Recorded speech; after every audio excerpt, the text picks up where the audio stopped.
Hello दोस्तों, आप सभी को गुड मॉर्निंग, राधे राधे, श्याम श्याम। स्वागत है आप सभी का एक बार फिर से हमारे चैनल नॉलेज कॉर्नर में। दोस्तों, आज के हम इस वीडियो में जो देखने वाले हैं वो हमारा प्राचीन इतिहास से हम मौर्य साम्राज्य से संबंधित सवाल जो है देखने वाले हैं।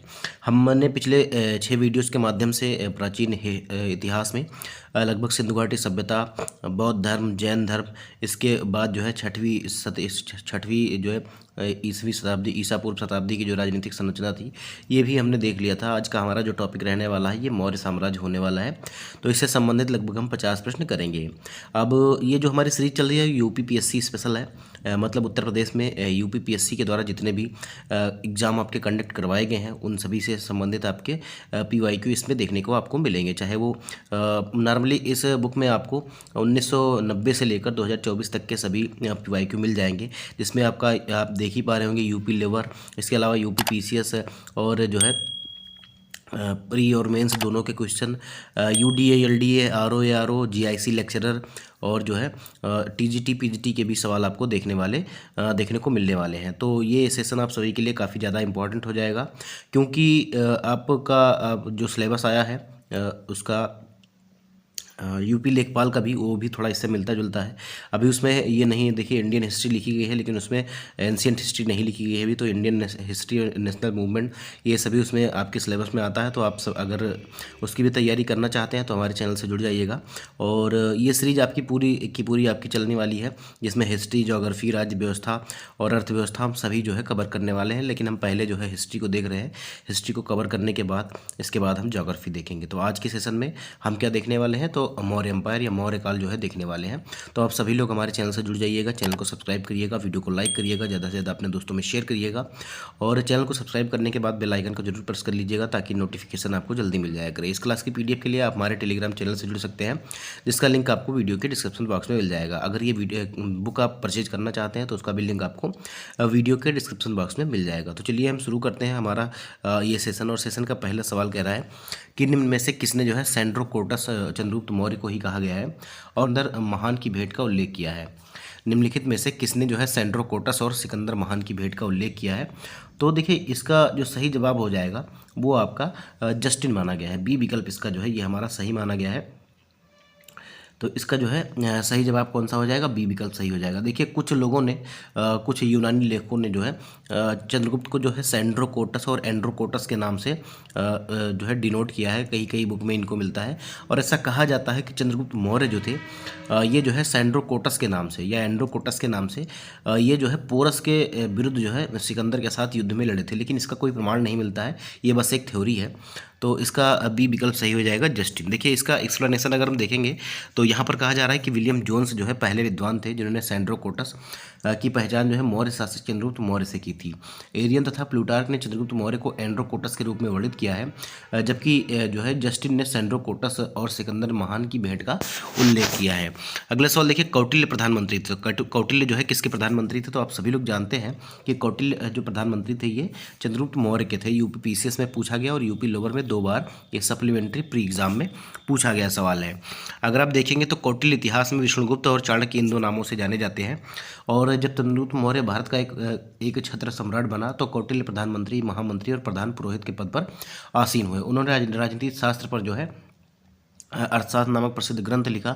नॉर्मली आप अर्थशास्त्र की बात करेंगे तो सभी लोग कहेंगे कि अर्थव्यवस्था पर आधारित होगी, लेकिन ये जो है ये राजनीतिक शास्त्र पर आधारित है, याद रखिएगा। और यह भारत में राज्य शासन के ऊपर उपलब्ध प्राचीनतम रचना है। क्या, कौन सी, तो अर्थशास्त्र। अगला सवाल देखिए, चाणक्य अपने बचपन में किस नाम से जाने जाते थे, तो चाणक्य अपने बचपन में जो है विष्णुगुप्त के नाम से जाने जाते थे। किस नाम से जाने जाते थे, विष्णुगुप्त के नाम से। सी विकल्प इसका जो है ये हमारा सही हो जाएगा। एक्सप्लेनेशन भी देख लिया करिए, क्योंकि हो सकता है सवाल आपके एक्सप्लेनेशन से बन जाए।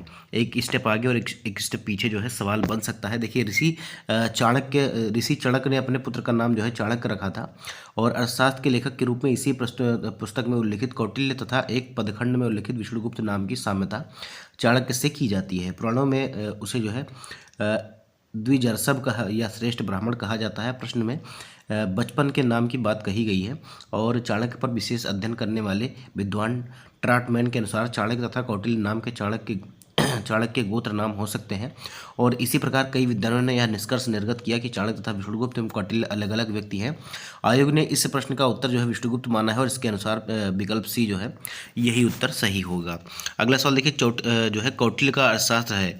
तो कौटिल्य का अर्थशास्त्र क्या है, तो मैंने आपको बताया था कि कौटिल्य का अर्थशास्त्र क्या है, अभी थोड़ी देर पहले हमने देखा था, इसका पूरा एक्सप्लेनेशन भी देखा था। तो इसका सही जवाब कौन सा हो जाएगा, तो इसका सही जवाब जो हो जाएगा ये आपका डी विकल्प हो जाएगा। शासन के सिद्धांतों की ये पुस्तक है, याद रखिएगा। इसमें शासन व्यवस्था का वर्णन है, राजनीति शास्त्र, राजनीति कैसे करते हैं और शासन व्यवस्था कैसे चलाते हैं, इसका वर्णन इसमें दिया गया है। यूपी पीसीएस मेंस 2012 में ये सवाल आपसे पूछा गया था। देखिए, कौटिल्य चाणक्य द्वारा मौर्य काल में रचित अर्थशास्त्र शासन के सिद्धांतों और अभ्यास की पुस्तक है। इसमें राज्य के लिए मंडल सिद्धांत जो विदेशी नीति की व्याख्या करते हैं, इसके अलावा इसमें राज्य के सप्तांग सिद्धांत, राजा, अमात्य, जनपद, दुर्ग, कोष, दंड, मित्र की सर्वप्रथम व्याख्या मिलती है। अर्थशास्त्र में तत्कालीन प्रशासन एवं कृषि, शिल्प एवं व्यापार व्यवस्था की भी विशेष जानकारी प्राप्त होती है। अगला सवाल देखिए, निम्नलिखित में से राज्य के सप्तांग सिद्धांत के अनुसार राज्य का 7वां अंग कौन सा था। 7वां अंग कौन सा था ये आपको बताना है। तो अभी मैंने आपको बताया कि राजा, अमात्य, जनपद, दुर्ग, कोष, दंड एवं मित्र।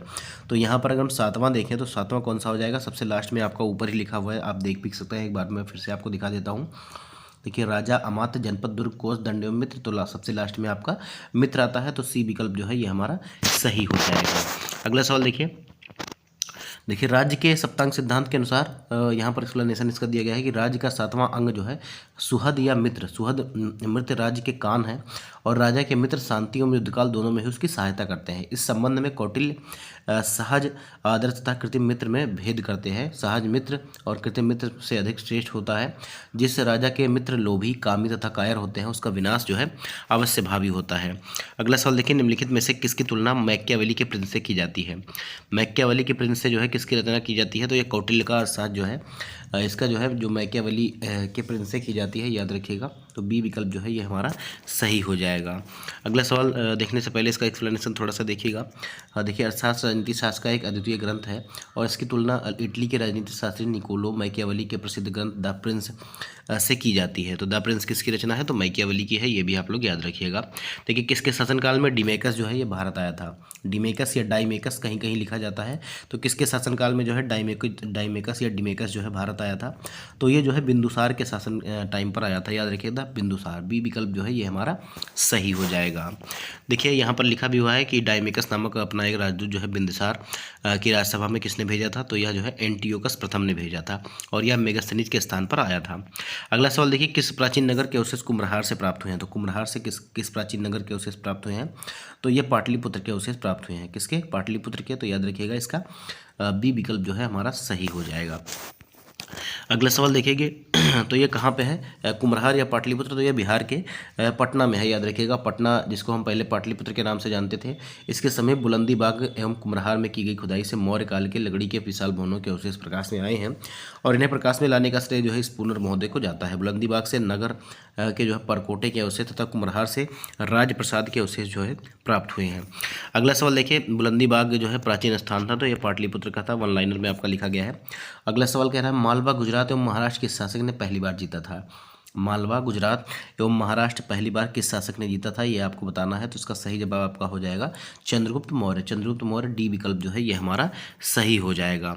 देखिए, राजनीतिक तौर पर लगभग समस्त भारत का एकीकरण चंद्रगुप्त मौर्य के नेतृत्व में संभव हुआ और प्रारंभिक विजयों के फलस्वरूप चंद्रगुप्त मौर्य का साम्राज्य व्यास नदी से लेकर सिंधु नदी तक प्रदेश पर जो है विस्तारित हो गया था। रुद्रदमन के जूनागढ़ अभिलेख से पश्चिमी भारत पर उसका अधिकार प्रमाणित होता है और जैन ग्रंथों के अनुसार सौराष्ट्र के साथ साथ अवंती पर भी चंद्रगुप्त मौर्य का अधिकार था।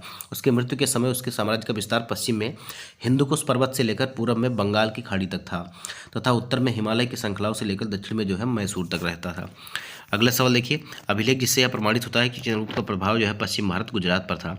ये भी आपको बताना है कि इसका जो सही जवाब कौन सा होता है और कौन से अभिलेख से यह प्राप्त होता है कि पश्चिम भारत पर भी इसका जो है प्रभाव था। तो ये आपका रुद्रदमन का जूनागढ़ अभिलेख हो जाएगा और रुद्रदमन का जूनागढ़ अभिलेख, सी विकल्प इसका जो है ये हमारा सही हो जाएगा। देखिए 150 ईस्वी के रुद्रवन के जूनागढ़ शिलालेख में आनर्त और सौराष्ट्र प्रदेश में चंद्रगुप्त मौर्य के प्रांतीय राज्यपाल पुष्यगुप्त द्वारा सुदर्शन झील के निर्माण का उल्लेख किया जाता है और जिससे यह सिद्ध होता है कि पश्चिम भारत का यह भाग मौर्य साम्राज्य में शामिल था। अगला सवाल देखिए, चंद्रगुप्त मौर्य ने सेल्यूकस को किस वर्ष जो है पराजित किया था, ये आपको बताना है। तो चंद्रगुप्त मौर्य ने सेल्यूकस व निकेटर को किस वर्ष पराजित किया था, तो इसका सही जवाब आपका हो जाएगा 305 ईसा पूर्व। 305 ईसा पूर्व UPRO और ARO मेंस 2014 में ये सवाल जो है वो पूछा गया था। देखिए मौर्य वंश के संस्थापक चंद्रगुप्त मौर्य ने सिकंदर के साम्राज्य के पूर्वी भाग के शासक सेल्यूकस की आक्रमण सेना को 305 ईसा पूर्व में जो है 305 ईसा पूर्व में परास्त कर दिया था। अगला सवाल देखिए, अशोक के संदर्भ में निम्नलिखित कथनों पर विचार कीजिए। अशोक के संदर्भ में निम्नलिखित कथनों पर आपको विचार करना है। अशोक ने धम्म की जो परिभाषा दी वह जो है राहुलोवाद सूत्र से ली गई है। अशोक ने जो धम्म की परिभाषा दी वह जो है राहुलोवाद जो है सूत्र से ली गई है, ऐसा कहा जा रहा है। तो इसका कौन सा जवाब सही हो जाएगा।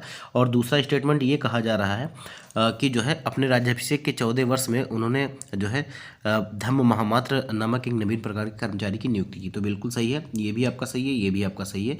तो पहला और दूसरा जो है दोनों हो जाएगा। ठीक है, देखिए यहाँ पर लिखा भी हुआ है कि अशोक का धम्म का सिद्धांत बौद्ध शिक्षाओं की उसकी समझ पर आधारित है, जो नैतिक एवं आचारिक व्यवहार, अहिंसा, सहिष्णुता और सभी जीवों के प्रति सम्मान को महत्व देती है। राहुलो वाद सूत्र एक बौद्ध ग्रंथ है जो बुद्ध द्वारा अपने पुत्र राहुल को दिए गए उपदेशों से संबंधित है। इस सूत्र को गेह विजय भी कहा जाता है, अर्थात गृहस्थों के लिए अनुशासन ग्रंथ। गृहस्थ बौद्ध उपासक के लिए परम उद्देश्य स्वर्ग प्राप्त करना था, न कि निर्माण। कतिपय इतिहासकारों के अनुसार अशोक के धम्म की परिभाषा का उत्थ जो है राहुलोवाद सूत्र में मिलता है, जबकि कुछ अन्य इतिहासकार अशोक के धम्म का स्रोत जो है सिगालोवाद सूत्र को भी मानते हैं। इस आधार पर कथन एक सही माना जा सकता है। और अशोक ने अपने राज्याभिषेक के 13वें वर्ष पश्चात अर्थात 14वें वर्ष में धम्म महामात्रों की नियुक्ति की थी, जो उनके साम्राज्य में धम्म, नैतिक और धार्मिक आचार को बढ़ावा देने का कार्य करते थे। अतः कथन 2 भी सही है। अगला सवाल देखिए, किसके शासनकाल में मेगास्थनीज जो है भारत आया था, ये आपको बताना है। तो मेगास्थनीज जो है ये चंद्रगुप्त मौर्य के टाइम पर जो है भारत आया था। सी विकल्प जो है ये हमारा सही हो जाएगा। देखिए सिर्फ मेगास्थनीज सेल्यूकस निकेटर द्वारा चंद्रगुप्त मौर्य की राज्यसभा में भेजा गया यूनानी राजदूत था। इसके पूर्व वह जो है अराकोसिया के क्षत्रप के राज दरबार में सेल्यूकस का राजदूत रह चुका था। मेगास्थनीज ने काफ़ी समय तक मौर्य दरबार में निवास किया। भारत में उसने जो कुछ भी देखा सुना उसने अपनी एक पुस्तक थी इंडिका नामक अपने ग्रंथ में उसने लिखा था। अगला सवाल देखिए, निम्नलिखित में से किस स्रोत में उल्लिखित है कि प्राचीन भारत की में दास्तां नहीं थी। निम्नलिखित में से किस स्रोत में जो है उल्लिखित है कि प्राचीन भारत में जो है दास्तां नहीं थी, ये आपको बताना है। तो इसका जो सही जवाब हो जाएगा ये आपका हो जाएगा मेगास्थनीज की इंडिका। इंडिका जो है मेगास्थनीज के द्वारा लिखी गई है और ये सेल्यूकस निकेटर का जो है राजदूत था। चंद्रगुप्त मौर्य के शासन में भारत आया था इनके दरबार में। तो सी विकल्प जो है ये हमारा सही हो जाएगा। देखिए मेगास्थनीज ने अपनी पुस्तक इंडिका में भारतीय समाज को 7 भागों में या 7 श्रेणियों में विभाजित किया था, जिसमें दार्शनिक, कृषक, पशुपालक, कारीगर, योद्धा, निरीक्षक एवं सभासद थे। मेगास्थनीज भारतीय समाज में दास प्रथा के प्रचलित होने का उल्लेख नहीं करता है। अगला सवाल देखिए, मौर्य साम्राज्य का विभाजन 7 वर्गों में विशेष तौर पर उल्लिखित है तो किसमें है, तो ये आपका मेगास्थनीज की इंडिका में है।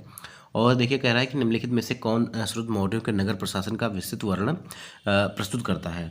तो अगर हम बात करें मौर्य प्रशासन के विस्तृत वर्णन जो है किससे मिलता है, तो ये मेगास्थनीज की इंडिका से मिलता है। याद रखिएगा मेगास्थनीज की इंडिका से। तो इसका बी विकल्प जो है ये हमारा सही हो जाएगा। देखिए मेगास्थनीज की जो पुस्तक है इंडिका में पाटलिपुत्र के नगर प्रशासन का वर्णन मिलता है। इनके अनुसार पाटलिपुत्र नगर का प्रशासन विभिन्न समितियों द्वारा होता था। नगर प्रशासन हेतु कुल 6 समितियां थीं और प्रत्येक समिति में जो है 5 सदस्य होते थे। अगला सवाल देखिए, पत्थर पर प्राचीनतम शिलालेख किस भाषा में थे। पत्थर पर जो है प्राचीनतम शिलालेख कौन सी भाषा में थे, ये आपको बताना है। तो इसका सही जवाब हो जाएगा प्राकृत। प्राकृत जो भाषा थी इसमें थे। सी विकल्प जो है ये हमारा सही हो जाएगा।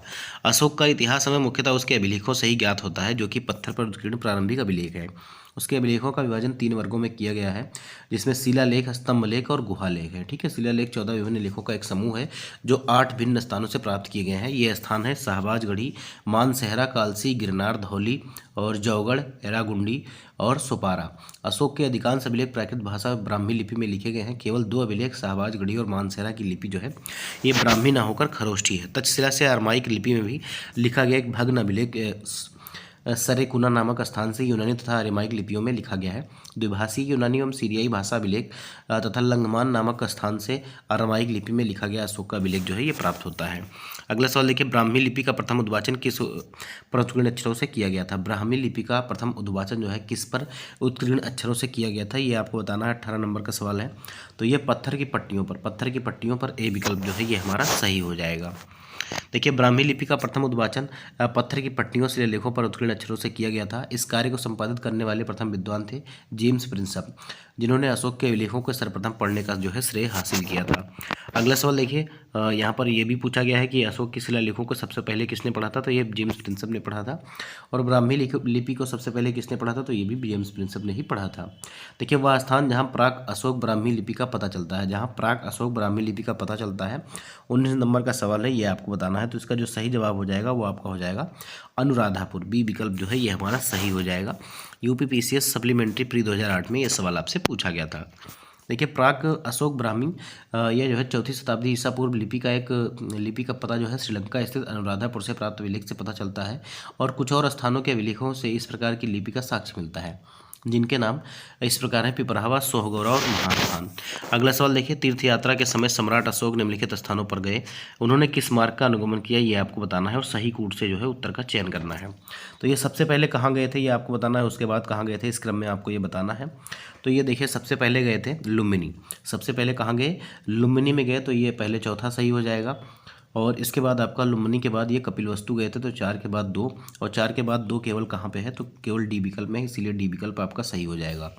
तो ये लुम्बिनी, कपिलवस्तु, गया, इसके बाद सारनाथ, इसके बाद ये कुशीनगर और इसके बाद ये श्रावस्ती गए थे। तो डी विकल्प जो है ये हमारा सही हो जाएगा। देखिए, अभिलेखीय साक्ष्यों के आधार पर स्पष्ट होता है कि बौद्ध धर्म ग्रहण करने के उपरांत अशोक ने आखेट तथा विहार यात्राएं जो है रोक दी तथा उनके स्थान पर धम्म या धर्म की यात्राएं प्रारंभ की। महात्मा बुद्ध के चरण चिन्हों से पवित्र हुए स्थानों में राज्याभिषेक के 10वें वर्ष या 8वें शिलालेख में इसका वर्णन मिलता है, ये भी याद रखिएगा। ये जो है बोध गया तथा 20वें वर्ष जो है रोमन देई अभिलेख से प्राप्त होता है कि लुम्बिनी गए, उनकी पूजा की। बौद्ध साहित्य साक्ष्यों के आधार पर इतिहासकार विंसेंट ए स्मिथ ने अशोक की धम्म यात्राओं का वर्णन का क्रम इस प्रकार दिया है: लुम्बिनी, कपिलवस्तु, बोध गया, सारनाथ, कुशीनगर और श्रावस्ती। इसीलिए जो है डी विकल्प आपका जो है सही हो जाएगा। देखिए, अभिलेखों में से किसमें जो है अशोक के नामोल्लेख हुआ है? निम्नलिखित अभिलेखों में से किसमें जो है अशोक के नाम का उल्लेख हुआ है, ये आपको बताना है। 21 नंबर का सवाल है। तो ये आपका हो जाएगा गुर्जरा में। ठीक है, गुर्जरा वाले अभिलेख में अशोक के नाम का उल्लेख हुआ है। ए विकल्प जो है ये हमारा सही हो जाएगा। देखिए, वही लिखा है फिर से कि अशोक का इतिहास जो है हमें उसके मुख्यतः जो है अभिलेखों से ही प्राप्त होता है। और गुर्जरा, नेतुर और उडगोलम के अभिलेखों में अशोक का व्यक्तिगत नाम भी मिलता है। अगला सवाल देखिए, गुर्जरा लघु शिलालेख जिसमें अशोक का नामोल्लेख किया गया है वह कहाँ स्थित है, ये आपको बताना है। तो ये गुर्जरा का जो अभिलेख है ये मध्य प्रदेश के दतिया जिले में है, याद रखिएगा, मध्य प्रदेश के दतिया जिले में। बी विकल्प जो है इसका वो हमारा सही हो जाएगा। देखिए, कालसी प्रसिद्ध है। कालसी प्रसिद्ध है किसके लिए, ये आपको बताना है। तो कालसी जो प्रसिद्ध है ये अशोक के शिलालेख के कारण प्रसिद्ध है। सी विकल्प जो है ये हमारा सही हो जाएगा। देखिए, कालसी उत्तराखंड के देहरादून जिले में स्थित है और यहाँ से अशोक का शिलालेख मिला है, इसीलिए जो है कालसी का जो है ऐतिहासिक महत्व है, ऐसा कहा जा रहा है। अब देखिए, अगला सवाल क्या कह रहा है, क्वेश्चन नंबर 24 की कलिंग युद्ध का विवरण हमें जो है किससे मिलता है? कलिंग युद्ध का विवरण जो है ये 13वें शिलालेख के माध्यम से मिलता है। तो इसका ए विकल्प जो है ये हमारा सही हो जाएगा। देखिए, अशोक के राज्यकाल की पहली बड़ी घटना जो थी ये कलिंग युद्ध था और इसमें अशोक की विजय थी। अशोक के 13वें शिलालेख से इस युद्ध के संदर्भ में स्पष्ट साक्ष्य मिलते हैं और यह घटना अशोक के राज्यारोहण के 8 वर्ष बाद अर्थात 261 ईसा पूर्व में घटित हुई। इस शिलालेख में उसने कलिंग युद्ध से हुई पीड़ा पर अपना दुख और पश्चाताप जो है व्यक्त किया है। अगला सवाल देखिए, निम्नलिखित में से अशोक का कौन सा शिलालेख धार्मिक संश्लेषण या समन्वय के बारे में कहता है? तो ये कौन सा अभिलेख है ये आपको बताना है। 25 नंबर का सवाल जो है ये आपका हो जाएगा 12वां शिलालेख। ठीक है, ए विकल्प जो है ये हमारा सही हो जाएगा। देखिए, अशोक का 12वां शिलालेख कहता है कि सभी संप्रदायों के सार तत्व में वृद्धि हो, क्योंकि सबका मूल संयम ही है। हमें सभी संप्रदायों का आदर करना चाहिए। अतः स्पष्ट है कि 12वें शिलालेख से धार्मिक संश्लेषण या समन्वय के बारे में प्रमाण मिलता है। अगला सवाल देखिए, अशोक के निम्न अभिलेखों में से पूर्ण रूप से धार्मिक सहिष्णुता के प्रति समर्पित कौन सा अभिलेख है, ये आपको बताना है। अशोक के निम्न अभिलेखों में से पूर्ण रूप से जो धार्मिक सहिष्णुता के लिए समर्पित है वह कौन सा अभिलेख है? तो 26 नंबर का सवाल है और इसका सही जवाब हो जाएगा आपका जो 12वें नंबर का शिलालेख है यही आपका बी विकल्प जो है ये हमारा सही हो जाएगा। देखिए निम्नलिखित में से किस दक्षिणी राज्य का उल्लेख जो है अशोक के अभिलेखों में नहीं है। निम्नलिखित में से किस दक्षिणी राज्य का उल्लेख जो है अशोक के अभिलेखों में नहीं है, ये आपको बताना है। तो देखिए चोल का भी उल्लेख है, पांड्यन का भी उल्लेख है और जो है सतीपुत्र का भी है, लेकिन सातवाहन का नहीं है। ठीक है, सातवाहन का नहीं है, तो डी विकल्प इसका जो है ये हमारा सही हो जाएगा। देखिए अशोक के दूसरे वृहद मुख्य शिलालेख में दक्षिण भारतीय राज्यों में चोल, पांड्य, सत्यपुत्र और केरलपुत्र सहित ताम्रपर्णी की सूचना मिलती है। इसके अतिरिक्त 13वें शिलालेख में चोल, पांड्य और ताम्रपर्णी का उल्लेख हुआ है। सातवाहनों का उल्लेख अशोक के अभिलेखों में नहीं है। अगला सवाल देखिए, क्वेश्चन नंबर 28 आपसे कह रहा है कि टालमी फिलाडेल्फस जो है तुर्मे जिसको बोला जाता है, जिसके साथ अशोक के राजनयिक संबंध थे, ये जो है कहाँ का शासक था, ये आपको बताना है। तो ये जो है कहाँ का शासक था ये आपको बताना है। तो इसका जो सही जवाब हो जाएगा, ये जो शासक था ये जो है मिस्र का शासक था, याद रखिएगा। ये जो है मिस्र का शासक था, तो बी विकल्प जो है ये हमारा सही हो जाएगा। देखिए अशोक के निम्नलिखित में से किसमें दक्षिण भारतीय राज्यों का उल्लेख हुआ है, कौन से अभिलेखों में? तो ये द्वितीय मुख्य शिलालेख है, याद रखिएगा, द्वितीय शिलालेखों में। ठीक है, अब इसका जो है बी विकल्प सही हो जाएगा। जो टालमी फिलाडेल्फस था ये मिस्र का शासक था, और मौर्य शासक अशोक के 13वें शिलालेख से प्राप्त होता है या ज्ञात होता है कि अशोक के 5 यवन राजाओं के साथ मैत्रीपूर्ण संबंध थे, जिसमें एंटियोकस द्वितीय थियोस सीरिया का शासक था, तुर्मा या तुर्माय टालमी फिलाडेल्फस मिस्र का राजा था, और अंतकिनी या एंटीगोनस या गोनातास मेसिडोनिया या मकदूनिया का राजा था। मग जो है यह साइरिन का शासक था, और अलिक सुंदर जो है अलेक्जेंडर एपाइरस या एपीरस का राजा जो है इसमें शामिल था। अगला सवाल देखिए, निम्नलिखित में से किस राजवंश के शासकों के सुदूर देशों जैसे सीरिया और मिस्र के साथ राजकीय संबंध थे? तो ये मौर्य वंश के शासकों के थे, याद रखिएगा। देखिए कहा जा रहा है कि कथन में क्या लिखा है, अशोक ने कलिंग को मौर्य साम्राज्य में जोड़ लिया। अशोक ने जो है कलिंग को मौर्य साम्राज्य में जोड़ लिया, और कलिंग दक्षिण भारत को जाने वाली स्थलीय एवं समुद्री मार्गों को नियंत्रित करता था, ये आपसे कहा जा रहा है। तो ये बिल्कुल सही है, और इसीलिए इन्होंने इस पर अधिकार किया था। तो ए विकल्प जो है ये हमारा सही हो जाएगा। ए और आर दोनों सही है, और जो है आर ए का सही स्पष्टीकरण करता है। देखिए अशोक ने अपने राज्याभिषेक के 8 वर्ष बाद जो है, या 9वें वर्ष में, ऐसा हम कह सकते हैं, कहीं कहीं 8वें वर्ष में भी लिखा जाता है, तो 8 वर्ष बाद कलिंग पर विजय प्राप्त कर उसे मौर्य साम्राज्य में शामिल कर लिया। दक्षिण के साथ सीधे सीधे संपर्क के लिए समुद्री तथा स्थल मार्ग पर मौर्य का नियंत्रण जो है आवश्यक था। यदि कलिंग स्वतंत्र देश रहता तो समुद्री और स्थल मार्ग से होने वाले व्यापार में रुकावट पड़ सकती थी, अतः कलिंग को मगध में साम्राज्य में मिलाना आवश्यक था। इस प्रकार कथन और कारण दोनों सही है, और कारण कथन की सही व्याख्या भी करता है।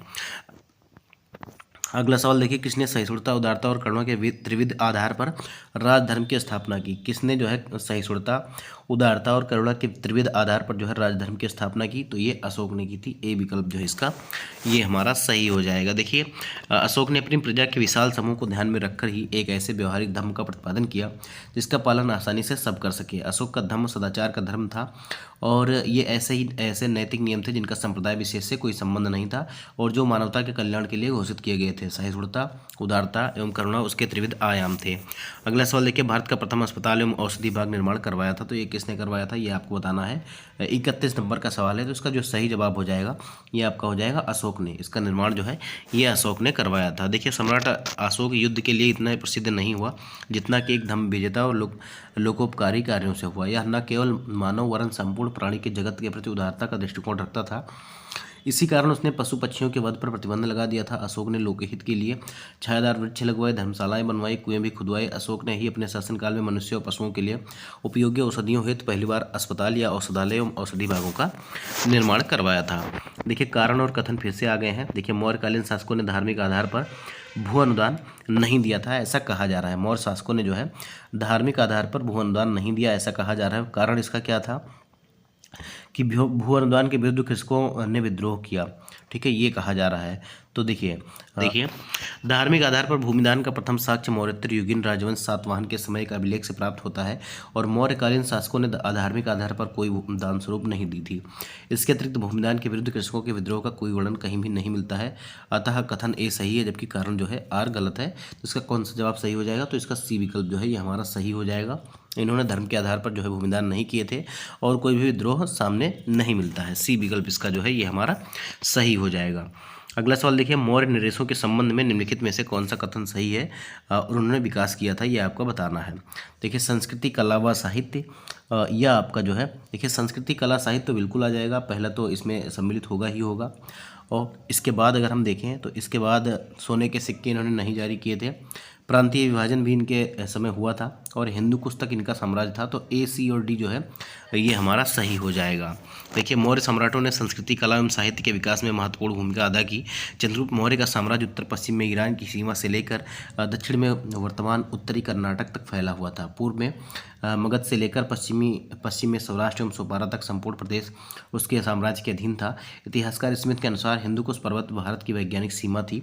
और अशोक के अभिलेखों में मौर्य साम्राज्य के 5 प्रांतों के नाम मिलते हैं: उत्तरापथ, अवंतिरथ, कलिंग, दक्षिणापथ एवं प्राची या पूर्वी प्रदेश। स्वर्ण सिक्कों को भारत में प्रचलित करने का श्रेय जो है इंडो ग्रीक शासक जो थे इनको जाता है। अतः जो है कौन सा, ए, सी, डी जो है ये आपका सत्य हो जाएगा। देखिए सार्थवाह किसे कहते थे, सार्थवाह जो है ये किसे कहा जाता था, ये आपको बताना है। तो इसका जो सही जवाब हो जाएगा, व्यापारियों के काफिले को जो है सार्थवाह कहा जाता था। बी विकल्प इसका जो है ये हमारा सही हो जाएगा।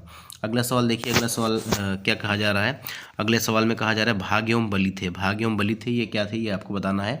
तो भाग एवं बलि जो थे ये राजस्व के स्रोत थे, एक प्रकार के जो है टैक्स थे, याद रखिएगा। बी विकल्प इसका सही हो जाएगा। देखिए भाग एवं बलि प्राचीन भारत में राजस्व के स्रोत थे। अर्थशास्त्र से ज्ञात होता है कि राजा भूमि का मालिक होता था और वह भूमि से उत्पन्न उत्पादन के एक भाग का अधिकारी था। इस कर को जो है भाग कहते थे, और इसी प्रकार बलि भी जो है राजस्व का स्रोत हुआ करता था। देखिए मौर्य काल में सीता क्या था। मौर्य काल में सीता से तात्पर्य है, तो सीता से तात्पर्य क्या था आप सभी लोग जानते हैं, पहले भी इस तरह के सवाल आप सॉल्व कर चुके हैं। ये जो है राजकीय भूमि से जो है प्राप्त आय जो थी इसको जो है सीता कहा जाता था, याद रखिएगा। तो राजकीय भूमि से प्राप्त आय सी जो है ये हमारा सही हो जाएगा। देखिए मौर्य मंत्रिपरिषद में निम्न में से कौन राजस्व इकट्ठा करने से संबंधित था। मौर्य मंत्रिपरिषद में निम्नलिखित में से कौन जो है राजस्व इकट्ठा करने से संबंधित था। तो इसका जो सही जवाब था ये आपका था समाहर्ता। ठीक है, समाहर्ता जो है ये टैक्स को इकट्ठा करने का काम करता था। देखिए अगला सवाल देखिए 38 नंबर का सवाल है कि निम्नलिखित में से कौन मौर्य युगीन अधिकारी तौल माप का प्रभारी था। तौल माप का प्रभारी कौन अधिकारी था ये आपको बताना है। तो इसका जो सही जवाब हो जाएगा ये आपका हो जाएगा पौतवा अध्यक्ष। ठीक है, पौतवा अध्यक्ष ए विकल्प जो है ये हमारा सही हो जाएगा। देखिए यहाँ पर लिखा भी हुआ है कि जो है मौर्य युगीन अधिकारी जो है पौतवा अध्यक्ष तौल माप का प्रभारी था, और पणाध्यक्ष जो है वाणिज्य विभाग, और सूत्राध्यक्ष जो है बूचड़ खाने के प्रभारी रहते थे। देखिए रज्जुक थे। रज्जुक कौन थे, चोल राज्य में व्यापारी थे, या जो है मौर्य शासन में अधिकारी थे, गुप्त साम्राज्य में सामंत वर्ग थे, या शक सेना में अधिकारी थे। तो ये जो है मौर्य शासन में जो है अधिकारी थे, जिनको क्या कहा जाता था, रज्जुक कहा जाता था। बी विकल्प जो है ये हमारा सही हो जाएगा।